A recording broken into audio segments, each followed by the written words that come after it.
Powder लाल मिर्च, ये वाली, ये थोड़ी सी तीखी होती है तो इसीलिए ये आज यूज़ कर रही हूँ।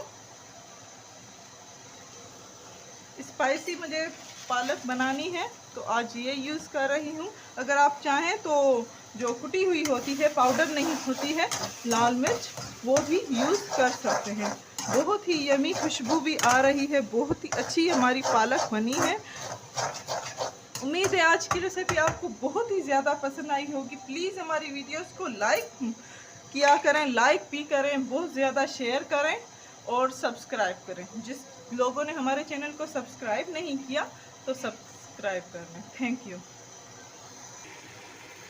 आज की थी ये वीडियो, पालक, सिंपल सी पालक मैंने बनाई है।